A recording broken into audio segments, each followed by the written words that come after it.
There's probably about maybe 25-30 riders behind, but the groups have been fracturing and reassembling throughout the day's action.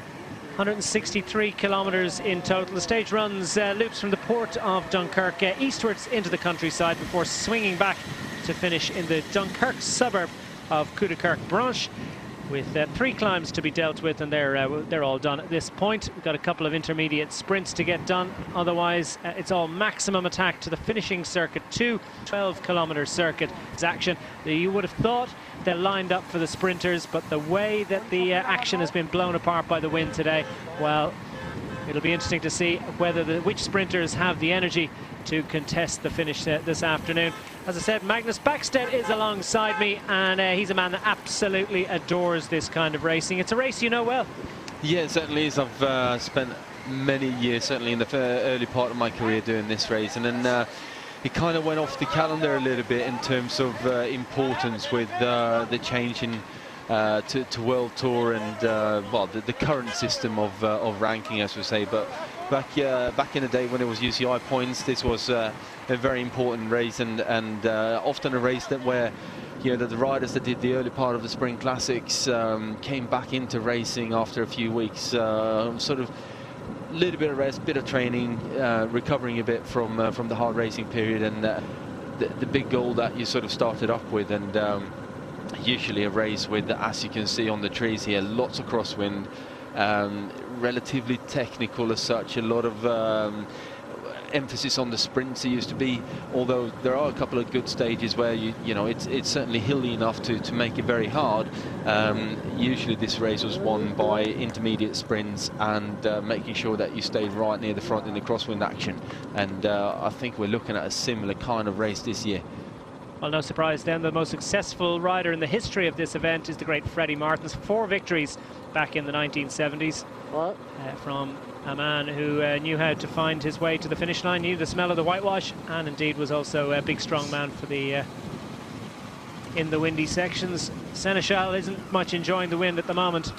Great effort from Rijkaard. He's been out front for most of the day because he was also in a 3-man move with Manuele Boaro and Watermole. That has been dragged back, but Rijkaard clearly has good legs at the moment. Young rider, as I said, making his way in the peloton. Yep. Someone who's used to this kind of racing as well, being from a, well, I don't know if we should call it a smaller Belgian team anymore, because Topsport is actually quite a big team nowadays, but certainly used to the KMS racing and the twisted turning nature of those races. And this is this is Flanders country, really. I mean, it's part of France, but they still, some people in this area speak a dialect of Dutch that is not too far removed from Flemish. Gerard Cholik on your picture there, just picking up a few bottles. Wow, Cielek, the winner of 2013 Milan San Remo, collecting bottles from the team car, and the team car is finding it easier to get, well, it's not too far back to your team car here, because this is quite a compact group. So I want to make sure that you do this in the right moment as well, because with the wind the way it is, at any second can a team or a couple of riders decide to up the pace and put everyone in the gutter, basically, and making it incredibly difficult for the riders. And it's so easy to be caught out by these kind of things. So when you go back and get bottles in these kind of conditions, you just want to make sure it happens very, very quickly. Although I think they're actually riding into a bit of a headwind at the moment, but like I said, you never know with this type of parcours. Make a right turn and everything's different. Exactly, exactly. Or a left. Well, Seneschal and Rijkaard ploughing on into a headwind at the moment, doomed to failure, you might suggest, but still these riders are clearly on good form, because as I said, that's not a great big group up front. Looking, running the rule over the teams and runners and riders and those likely to feature towards the front at the end of the week's activities. Well, Arnaud Demar, Magnus, he was in absolutely stunning form in this race last year. 3 stage victories, nothing was going to stop him. Managed to protect his yellow jersey on the Friday stage. Just about managing to hang on in that uphill finish to finish 5th on that occasion. And after that, it was, well, a wonderful performance. And it shows that he's the sort of rider who can get up the hills as well, as a sprint on the flat. Well, he certainly can. He's slowly becoming a very all-round type of sprinter, and you know, he had a great stint roundabout, starting off with 4 days of Dunkirk last year, and then ran into Tour de Suisse and so on, and you know, we thought he was really getting somewhere. It's not really shown that much so far this year, but you know, the season is still long, and I think he's here to defend his title. Yeah, this is a race that really matters to the French. Looking back over the history books, Jacques Anquetil won it twice in 1958 and 59. Charlie Motte, didn't forget, originally started his career with the Renault team back in the 80s. He won in 89 and 1991. And the first victor back in 1955, Louis Després. And this has been a very popular festival of... Arnaud Démare, as I said, other riders to watch out for. Yannick Martinez of Europcar won a stage last year, and he's back to see can he repeat the alchemy. Michael Morkov of Tinkoff Saxo is a man to watch out for. Nikias Arndt of Giant Shimano. Giant Shimano not brought their A-list sprinters, but they have sprinting talent in abundance. They seem to have locked out so much of the sprinting talent in Wern Cycling. So Arndt is no mean performer. No, definitely not, and also being backed up by Jonas Ahlstrand as well. So you know, team there. They have options, plenty of other teams as well, as they watch with interest to see how these two riders up front and see how much longer they can hang on. 17 seconds to the good.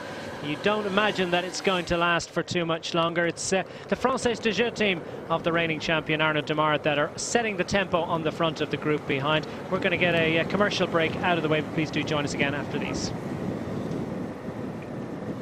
Days of Dunkirk, it's the 163-kilometre stage from Dunkirk out back into the countryside, then back towards Dunkirk, finishing at Couderkerque-Branche, which is a suburb of Dunkirk, which interestingly enough is the third biggest port in France, if you're counting the sizes.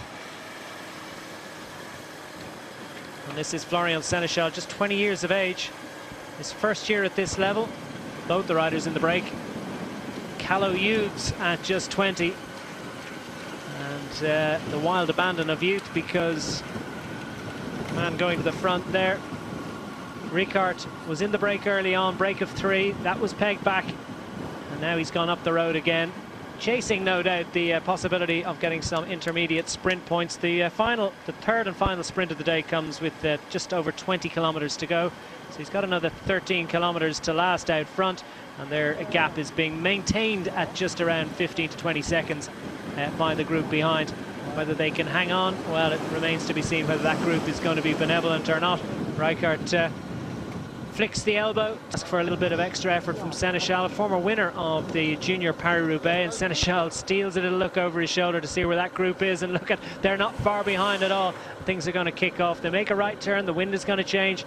What's that going to do to the activity of the riders behind? Well, the chase is being led by Française de Jeu. As you might expect, they've got reigning champion Arnaud Démare on their strength behind. And Démare, a sensational sprinter, likely to be able to handle things in the wind up front today. Small group, 136 riders started today, representing 17 teams, and that's been whittled down considerably, although riders are managing to join back up from groups behind as the race races in towards the finish. 2 finishing laps of just over 12 kilometers, so we hit the line for the first time with just under 25 kilometers remaining. Magnus, any of the guys will be given a little bit of rope?